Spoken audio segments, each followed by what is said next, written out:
ആകാശവാണി.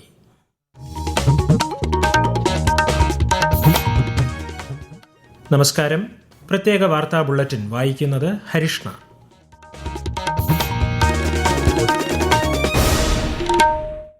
പ്രധാന വാർത്തകൾ. സബ്കാ ബീമ സബ്കി രക്ഷ ഇൻഷുറൻസ് ഭേദഗതി ബിൽ പാസാക്കി പാർലമെന്റ്. ബില്ലിന് രാജ്യസഭയുടെയും അംഗീകാരം. SIRുമായി ബന്ധപ്പെട്ട് ഡിജിറ്റൈസ് ചെയ്ത ഫോമുകളുടെ എണ്ണം 99.99% മുഖ്യ തിരഞ്ഞെടുപ്പ് ഓഫീസർ. സ്വദേശ് ദർശൻ പദ്ധതിയിലൂടെ കേരളത്തിന് ഇതുവരെ 182.86 കോടി രൂപ അനുവദിച്ചതായി കേന്ദ്ര ടൂറിസം മന്ത്രി ഗജേന്ദ്ര സിംഗ്. 7 സമുദായങ്ങളെ കൂടി OBC പട്ടികയിൽ ഉൾപ്പെടുത്തി സംസ്ഥാന മന്ത്രിസഭാ യോഗം. ഇന്ത്യ ദക്ഷിണാഫ്രിക്ക T20 പരമ്പരയിലെ 4ാം മത്സരം പ്രതികൂല കാലാവസ്ഥ കാരണം വൈകുന്നു. വാർത്തകൾ വിശദമായി. 4 ദിവസത്തെ ത്രിരാഷ്ട്ര സന്ദർശനത്തിന്റെ അവസാന ഘട്ടത്തിൽ ഒമാനിലെത്തിയ പ്രധാനമന്ത്രി നരേന്ദ്രമോദിക്ക് ഊഷ്മള സ്വീകരണം.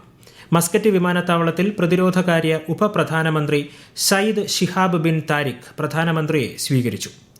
ഇന്ത്യ ഒമാൻ പ്രതിരോധ സഹകരണം ശക്തിപ്പെടുത്തുന്നതിനെക്കുറിച്ചും തന്ത്രപരമായ പങ്കാളിത്തം മുന്നോട്ട് കൊണ്ടുപോകുന്നതിനെക്കുറിച്ചും ഇരുവരും ചർച്ചകൾ നടത്തി. പിന്നീട് ഹോട്ടലിൽ ഇന്ത്യൻ സമൂഹത്തിലെ അംഗങ്ങൾ പ്രധാനമന്ത്രിയെ സ്വാഗതം ചെയ്തു.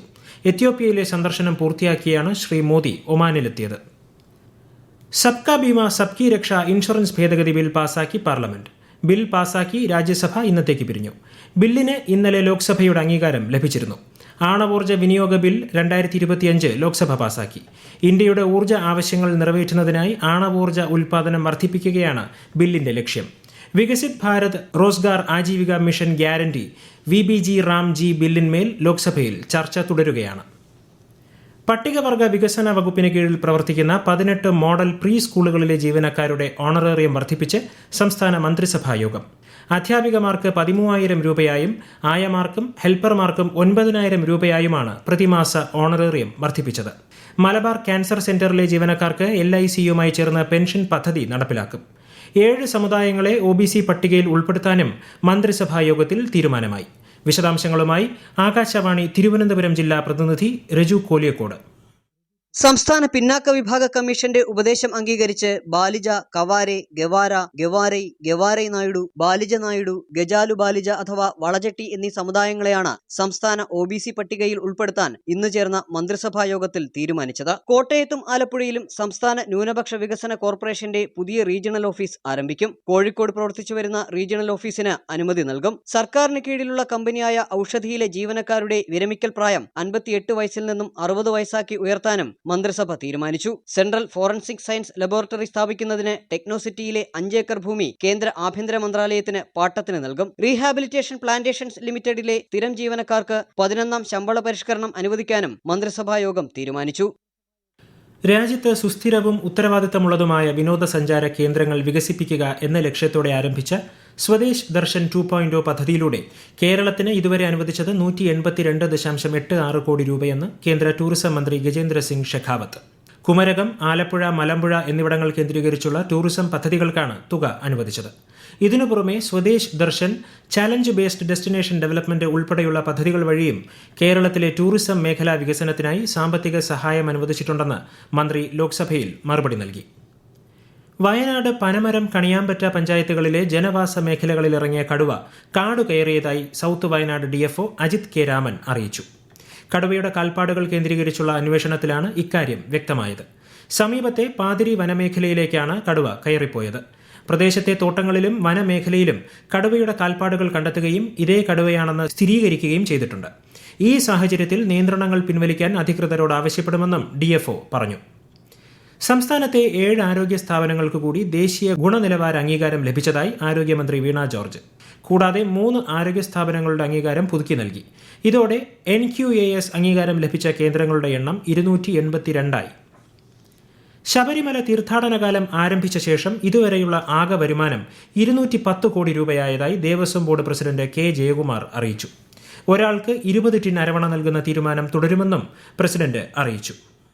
ആദ്യ വാരങ്ങളിൽ അരവണയുടെ വിൽപ്പനയിൽ പ്രത്യേകിച്ചൊരു നിയന്ത്രണവും വരുത്തിയില്ല. കാരണം ആവശ്യത്തിലേറെ കരുതൽ ശേഖരത്തോടു കൂടിയിട്ടാണ് ഈ വർഷത്തെ സീസൺ ആരംഭിച്ചത്. മണ്ഡല പൂജ എടുക്കുമ്പോൾ ഉണ്ടാകാവുന്ന വർധനവും ഒക്കെ കണക്കിലെടുത്ത് ഒരു ആളിന്, ഒരു ഭക്തന് 20 അരവണ ആയിട്ട് നമ്മൾ തൽക്കാലം ഒരു ചെറിയ ക്രമീകരണം വരുത്തിയിട്ടുണ്ട്. റീഫണ്ടിന് വേണ്ടി മാത്രമായിട്ട് എക്സ്ക്ലൂസീവ് കൗണ്ടർ പിന്നെ അക്കോമഡേഷൻ ഓഫീസിൽ അവിടെ ഇനി മുതൽ പ്രവർത്തിക്കും. ആൾക്കൂട്ടക്കാരന് റീഫണ്ട് കിട്ടിയില്ല എന്ന് പറയുന്ന ഒരു സാഹചര്യം ഇനി ശബരിമലയിൽ ഉണ്ടാവില്ല.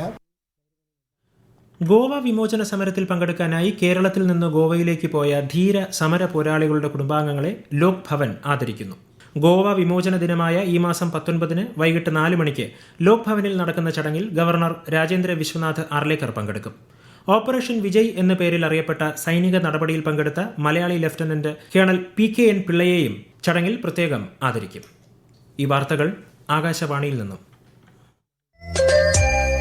ആകാശവാണി വാർത്തകളും വാർത്താ അധിഷ്ഠിത പരിപാടികളും All India Radio News Thiruvananthapuram YouTube ചാനലിലും All India Radio News Thiruvananthapuram Facebook പേജിലും AIR ന്യൂസ് _ തിരുവനന്തപുരം ഇൻസ്റ്റഗ്രാം അക്കൌണ്ടിലും @AIR ന്യൂസ് _TVM X ഹാൻഡിലും ലഭ്യമാണ്.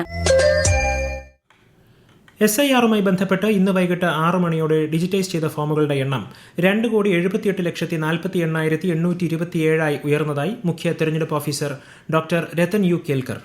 ഇത് മൊത്തം വിതരണം ചെയ്ത ഫോമുകളുടെ 99.99%.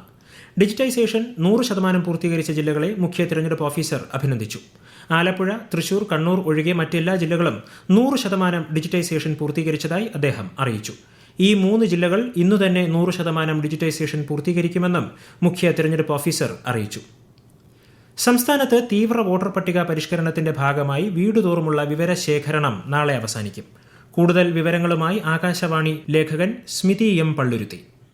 തീവ്ര വോട്ടർ പട്ടിക പരിഷ്കരണത്തിന്റെ ഭാഗമായി കേരളത്തിലെ വീട് തോറുമുള്ള വിവരശേഖരണമാണ് നാളെ അവസാനിക്കുന്നത്. ഇതിന് തുടർച്ചയായി ഡിസംബർ 23 കരട് വോട്ടർ പട്ടിക പ്രസിദ്ധീകരിക്കും. ഇതിന്മേലുള്ള പരാതികൾ സമർപ്പിക്കാൻ ജനുവരി 22 വരെ അവസരം ലഭിക്കും. സ്ഥലത്തില്ലാത്തവർ, താമസം മാറിയവർ, മരണപ്പെട്ടവർ തുടങ്ങിയവരുടെ പട്ടിക BLOമാർ ഇതിനകം തന്നെ ബൂത്ത് ലെവൽ ഏജന്റുമാർക്ക് പരിശോധനയ്ക്കായി നൽകിയിട്ടുണ്ടെന്ന് മുഖ്യ തെരഞ്ഞെടുപ്പ് ഓഫീസർ അറിയിച്ചു. നാളേക്കകം ഇതിലെ തിരുത്തലുകൾ പൂർത്തിയാക്കുകയും ചെയ്യും. കൃത്യമായ വിവരങ്ങൾ സമർപ്പിച്ചിട്ടില്ലാത്തവരെ ഇലക്ട്രൽ രജിസ്ട്രേഷൻ ഓഫീസർമാർ ഹിയറിംഗിനായി വിളിക്കുകയും ചെയ്യും. ഇന്ത്യ ദക്ഷിണാഫ്രിക്ക T20 പരമ്പരയിലെ 4ാം മത്സരം വൈകുന്നു. രാത്രി 7-ന് ആരംഭിക്കേണ്ടിയിരുന്ന മത്സരമാണ് പ്രതികൂല കാലാവസ്ഥ കാരണം വൈകിയത്. 5 മത്സരങ്ങളുള്ള പരമ്പരയിൽ ഇന്ത്യ 2-1 മുന്നിലാണ്. 5ാമത്തെയും അവസാനത്തെയും മത്സരം മറ്റന്നാൾ അഹമ്മദാബാദിൽ നടക്കും. ടെലിവിഷൻ ചാനൽ റേറ്റിംഗിൽ തിരിമറി നടത്തിയെന്ന ആരോപണങ്ങളിൽ റിപ്പോർട്ട് തേടി കേന്ദ്ര വാർത്താവിതരണ പ്രക്ഷേപണ മന്ത്രാലയം. ഒരു Malayalam television channel broadcast audience research കൌൺസിലിലെ ഉദ്യോഗസ്ഥന് കൈക്കൂലി നൽകി റേറ്റിംഗിൽ തിരിമറി നടത്തിയെന്ന റിപ്പോർട്ടുകൾ മന്ത്രാലയത്തിന്റെ ശ്രദ്ധയിൽപ്പെട്ടിട്ടുണ്ടെന്ന് കേന്ദ്ര വാർത്താവിതരണ പ്രക്ഷേപണ സഹമന്ത്രി L. മുരുകൻ ലോക്സഭയിൽ പറഞ്ഞു. ഇതിന്റെ പശ്ചാത്തലത്തിൽ FIR-ൽ സ്വീകരിച്ച നടപടികളുടെ വിശദാംശങ്ങൾ ഉൾപ്പെടെയുള്ള പ്രാഥമിക റിപ്പോർട്ട് കേരള DGP-യിൽ നിന്ന് ആവശ്യപ്പെട്ടിട്ടുണ്ടെന്നും മന്ത്രി അറിയിച്ചു. റേറ്റിംഗ് ഏജൻസികൾ വിവരങ്ങൾ രഹസ്യമായി സൂക്ഷിക്കണമെന്ന് കേന്ദ്ര വാർത്താവിതരണ പ്രക്ഷേപണ മന്ത്രാലയം മാർഗനിർദ്ദേശം നൽകിയിട്ടുണ്ട്.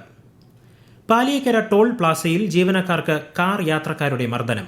കാറിലെത്തിയ സംഘമാണ് പ്രകോപനമില്ലാതെ മർദ്ദിച്ചത്. ടോൾ പ്ലാസയിലെ ബാരിക്കേഡുകൾ തകർത്ത് മറ്റു വാഹനങ്ങൾ കടത്തിവിട്ടു. സംഭവത്തിൽ ടോൾ പ്ലാസ അധികൃതർ പോലീസിൽ പരാതി നൽകി. കന്നുകാലികളിലെ കുളമ്പു രോഗത്തിനെതിരെ കേന്ദ്ര സംസ്ഥാന സർക്കാരുകൾ സംയുക്തമായി നടപ്പാക്കുന്ന പ്രതിരോധ കുത്തിവയ്പ് പദ്ധതിയുടെ സംസ്ഥാനതല ഉദ്ഘാടനം പൂക്കോട് വെറ്റിനറി കോളേജിൽ മന്ത്രി J. ചിഞ്ചുറാണി നിർവഹിച്ചു.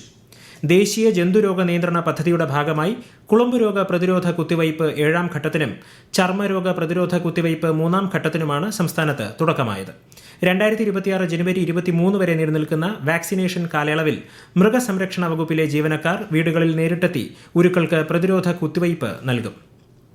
പ്രവാസി മലയാളികളുടെ പരാതികൾക്കും ആവശ്യങ്ങൾക്കും പരിഹാരം കാണുന്നതിനായി സംസ്ഥാന പ്രവാസി കമ്മീഷന്റെ നേതൃത്വത്തിൽ തിരുവനന്തപുരത്ത് അദാലത്ത് സംഘടിപ്പിച്ചു.